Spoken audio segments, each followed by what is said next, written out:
रहना, फैलाना, जो परमेश्वर की आज्ञा उसको पूरा करना, ये सारा कुछ परमेश्वर का गुण सी।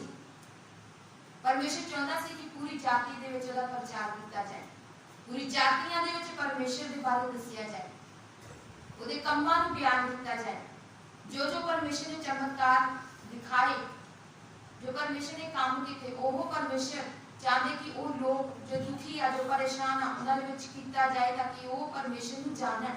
Hallelujah, hallelujah, hallelujah. क्यों जो असीं ये जानते हां, जो साडी पुरानी मनुखताई ਉਹਦੇ नाल सलीब उत्ते चढ़ाई गई, भाई पाप दा सलीब नष्ट हो जावे तां अगाहां नूं असीं पाप दी गुलामी ना करिए। Hallelujah, hallelujah, hallelujah. परमेश्वर की कहता कि ਅਸੀਂ ਜਾਣਦੇ ਹਾਂ ਕਿ ਜਿਹੜੀ ਸਾਡੀ ਪੁਰਾਣੀ ਮਨੁੱਖਤਾਈ, ਪੁਰਾਣੀ ਇਨਸਾਨੀਅਤ ਜੋ ਮਸੀਹ ਦੇ ਚੱਲਣ ਤੋਂ ਪਹਿਲਾਂ, ਅਸੀਂ ਮਸੀਹ ਦੇ ਆਉਣ ਤੋਂ ਪਹਿਲਾਂ ਜੇ ਅਸੀਂ ਉਹਦੀ ਜ਼ਿੰਦਗੀ ਵਿੱਚ ਨਹੀਂ ਆਏ, ਜੋ ਪਹਿਲਾਂ ਸਾਡੀ ਜ਼ਿੰਦਗੀ ਵਿੱਚ ਹੁੰਦਾ ਸੀ, ਉਹ ਸਾਰੀਆਂ ਚੀਜ਼ਾਂ ਨੂੰ ਛੱਡਣਾ ਪੈਂਦਾ ਹੈ, ਉਹ ਸਾਰੀਆਂ ਆਦਤਾਂ ਬੁਰੀਆਂ ਨੂੰ ਪਿੱਛੇ ਹਟਾਉਣਾ ਪੈਂਦਾ ਹੈ। ਹਾਲੇਲੂਇਆ। ਹੁਣ ਅਸੀਂ ਜੇ ਆਪਣੀ ਜ਼ਿੰਦਗੀ ਦੇ ਵਿੱਚ, ਪੂਰੀ ਜ਼ਿੰਦਗੀ ਵਿੱਚ ਜੇ ਆਪਾਂ ਖਿਆਲ ਦੇ ਨਾਲ ਸੋਚਾਂਗੇ, ਧਿਆਨ ਦੇ ਨਾਲ ਸੋਚਾਂਗੇ कि पहला साडे विच ऐसी केड़ी बुराई पाई जाती सी जेड़ी हुण मैं थोड़ी चेंज की, या फिर मेरे अंदर हजे भी वो चीज है। इस चीज नूं हमेशा सोचो कि गल पहला मैं गुस्सा ज्यादा करदा सी, हुण मेरे विच गुस्सा कितना है, मैं कितना उसनूं कंट्रोल कीता है, या मैं उसनूं कितना हजे तक रखिया होया अपने अंदर। वो पुरानी इंसानियत नूं, पुरानी चीज नूं कहंदा कि पुरानी मनुखताई नूं अपने अंदरों बाहर कढो। उस चीज नूं क्योंकि तुसीं जदों नवीं रूप दे विच आउंदे आ तो सारा कुछ ऐदा कि प्रभु दी सलीब दे विच तुसीं चाड़ दिता होया, अपने आप नूं, सारियां गलतियां नूं, सारे अपराधां नूं उस सलीब दे उत्ते चाड़िया होया आ, और जिस नूं दोबारा लाउण दी जरूरत नहीं है। Hallelujah, hallelujah, hallelujah, hallelujah. वो सारा कुछ पाप दे नाल ही खत्म कर दिता गया। परमेश्वर ने सारा कुछ खत्म कर दिता है ताकि असीं दोबारा उहदी गुलामी दे विच फसे ना रहिए। जिन्ना चਿਰ ਉਹ आदत ਤੁਹਾਡੇ अंदर है, उन्ना चਿਰ ਅਸੀਂ उस चीज ਦੇ गुलाम आ। Hallelujah, hallelujah, hallelujah, hallelujah. जे ਸਾਡੇ ਵਿੱਚ गुस्सा है ਤਾਂ ਅਸੀਂ गुस्से ਦੇ गुलाम आ, ਜੇ ਸਾਡੇ ਅੰਦਰ ਝਗੜਾ ਹੈ ਤਾਂ ਅਸੀਂ ਝਗੜੇ ਦੇ गुलाम आ। गुलामी ਕਿਹਦੀ ਕਰ ਰਹੇ ਆ? शैतान दी, क्योंकि शैतान ਦੇ अंदर ਸਾਡੇ ਵਿੱਚ अंदर हजे भी गुण ਸਾਡੇ ਅੰਦਰ ਇਹ ਹੈ, ਇਹ ਸ਼ੈਤਾਨ ਦਾ ਹਜੇ ਵੀ ਹੈ, ਤਾਂ ਸਮਝੋ ਅਸੀਂ ਉਹਦੀ ਗੁਲਾਮੀ ਕਰ ਰਹੇ ਹਾਂ। Hallelujah, hallelujah, hallelujah, hallelujah. ਕਿਉਂਕਿ ਜਿਹੜਾ ਹੋਇਆ ਉਹ ਪਾਪ ਤੋਂ ਛੁੱਟ ਕੇ ਧਰਮੀ ਠਹਿਰਾਇਆ ਗਿਆ। ਕਹਿੰਦੇ ਕਿ ਦੇਖੋ ਜਿਹੜਾ ਮਾਰਿਆ ਗਿਆ, ਜਿਹੜਾ ਪਰਮੇਸ਼ਰ ਸਾਡੀ ਖਾਤਰ ਜਿਸ ਨੂੰ ਮਾਰਿਆ ਗਿਆ, ਉਸਨੇ ਪਾਪ ਤੋਂ ਛੁੱਟ ਕੇ ਧਰਮੀ ਠਹਿਰਾਇਆ ਗਿਆ। उस पाप दे शरीर नूं सलीब दे उत्ते चढ़ाया ताकि वो उस पाप तो गुलामी तो तुहाडियां पापां नूं भी अपने ऊपर लैके सलीब दे उत्ते चाड़ देवे, वो सारियां चीज़ां नूं खत्म कर देवे, वो पुरानी इंसानियत नूं खत्म करे, और जो दोबारा परमेश्वर जिंदा होके आए तां वो की एक धर्मी इंसान दे रूप दे विच आए। Hallelujah, hallelujah, hallelujah, hallelujah. मुर्दियां दे विच जदों प्रभु तीसरे दिन जिंदा होए, ओदा मतलब ये सीगा कि परमेश्वर ने उस पुरानी चीज़ां नूं टोटली खत्म कर दिता। Hallelujah, hallelujah. हर बीमारी नूं, परेशानी नूं, मौत नूं, हर एक बुरियां आदतां नूं उहने सलीब दे उत्ते चाड़ के मार दिता। Hallelujah, hallelujah, hallelujah, hallelujah. और जदों दोबारा जिंदगी जी उठण दा समय आया तो ओदे विच परमेश्वर धर्मी ठहराए गए। धार्मिकता, नवी धार्मिकता विच आए, एक नवी जिंदगी। और इसी तरह हर एक इंसान जो परमेश्वर की नवी जिंदगी विच आउंदा है तां ओह धर्मी इंसान बनदा है। Hallelujah, hallelujah, hallelujah, hallelujah. परंतु जदों असीं मसीह दे नाल होए तां सानू नेचा है जो ओहदे नाल जीवांगे भी।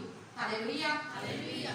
देखो कहते जदों असीं मसीह दे नाल मारे गए तां सानू की आ विश्वास विश्वास ये आ कि असी भी परमेश्वर दे नाल जीवांगे।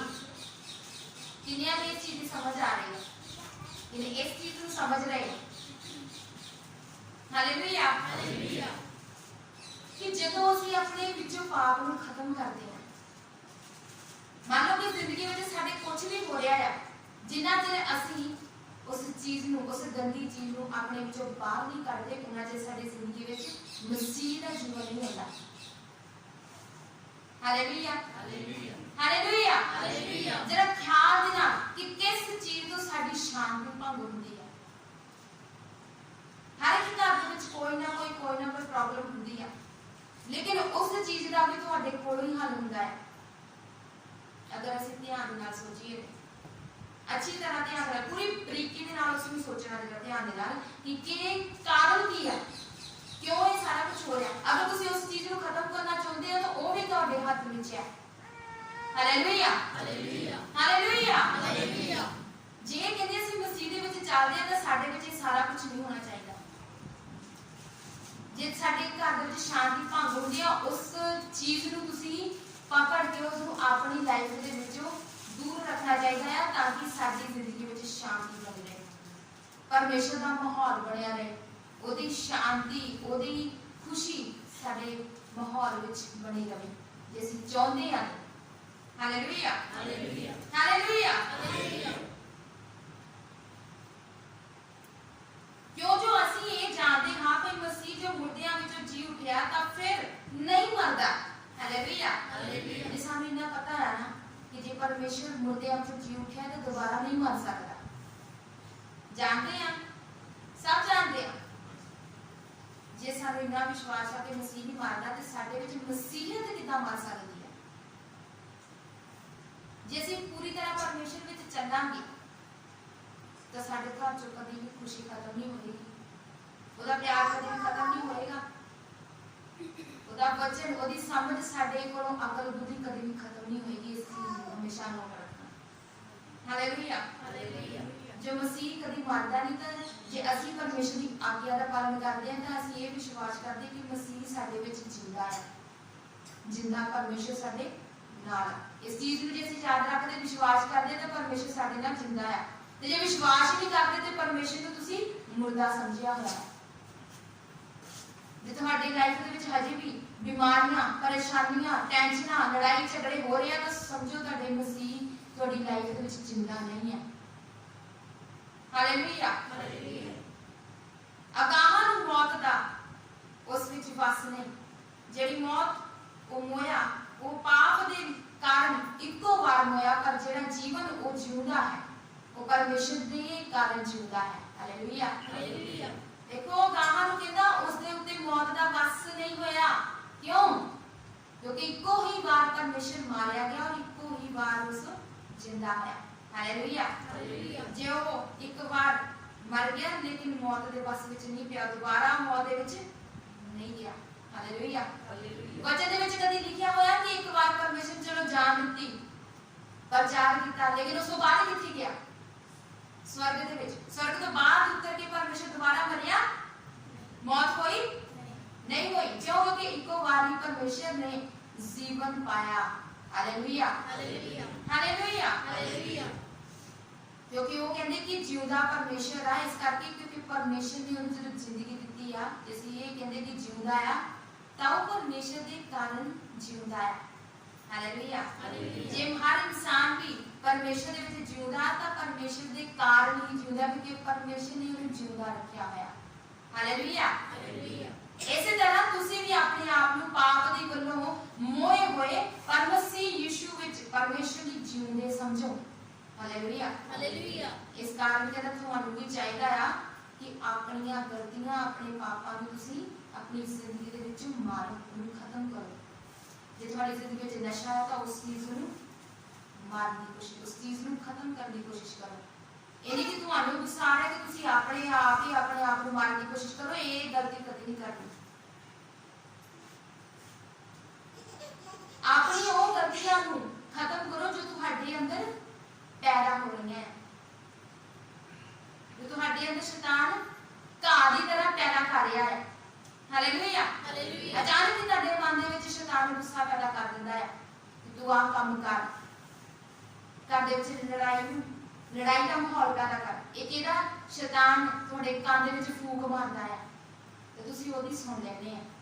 ਉਹ ਪਹਿਲਾਂ ਦੇਖਦਾ, ਤੁਹਾਡੀਆਂ ਅੱਖਾਂ, ਤੁਹਾਡਾ ਮਾਈਂਡ ਦੇਖ ਲੈਂਦਾ, ਤੁਹਾਡੇ ਨਜ਼ਦੀਕ ਹੁੰਦਾ, ਬਿਲਕੁਲ ਦੇਖ ਲੈਂਦਾ ਹੈ ਉਹ ਤੁਹਾਨੂੰ, कि किहदे बंदे विच ये चीज़ हैगी आ, जिहदे विच है उहदे अंदर ही प्रवेश करदा, उहदे कान दे विच ही बोलेगा कि कर, तां ओह कर लैंदा है। वो गलतियां वो सिर्फ शैतान देखदा हुंदा भी कौन ऐसी गलती कर सकता है, जो कर सकदा उहदे तो ही काम लैंदा है। हालेलुया। ऐदा सीधा शैतान तुहानू ग्रस्त नहीं कर सकदा, क्योंकि तुसीं खुद जो टाइम दिंदे तो फिर शैतान आउंदा है। Hallelujah hallelujah. अपने आप नूं कहंदे अपनी जिहड़े पाप नूं गलतियां नूं खत्म करोगे ना तो फिर ही शैतान कोई मौका नहीं पाउंदा है। अगर शैतान तुसीं मौका नहीं दिंदे तो समझदा है कि नहीं हुण मेरा कोई बस नहीं इहदे उत्ते, मैं नहीं कर सकदा, वो चला जाता है। जो वो जाता है तो फिर तुसीं अपने आप नूं समझदे कि असीं मसीह दे विच जिउंदे प्राणी आ, जिउंदे मसीह दे विच। तुसीं जानदे हो कि सुलेमान नूं परमेश्वर ने दस्सिया सी कि तेरा राज मुर्दे की तरह हो जाएगा जेकर तू इन्हां नूं समझाया नहीं कि गुस्सा तुहाडे अंदर नहीं होना चाहिए, ना तुहाडे अंदर धोखा देना, ना लड़ाई झगड़ा, ये तुहाडे अंदर नहीं होना चाहिए। जो होएगा तो शैतान तुहाडे अंदर ग्राफ्ट करेगा। हालेलुया। सुलेमान जो दसदा है तो कुछ लोग विश्वास करते तो कुछ जिहड़े उन्हां दे विरोधी उन्हां ते विश्वास नहीं करते, वो बोलते हैं शैतान कहता की चीज है इदा दी कि जिहड़ा ग्राफ्ट कर ले किसी ने। लेकिन जो शैतान आउंदा है देखदा है सामने आके देखदा सारा दी कि किहदे विच की चीज हैगी है, जिहदे बंदे विच गुस्सा है ओहदे विच ही वास करदा है। ऐसा लड़ाई झगड़ा पैदा करता है कि एक दूसरे नूं ही अपने ही दुश्मन बन जाते हैं। हालेलुया।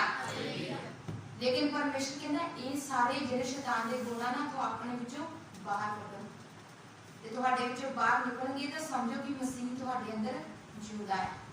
Hallelujah hallelujah. आप सबको जय मसीह की। परमेश्वर बहुत ब्लेस करे। God bless.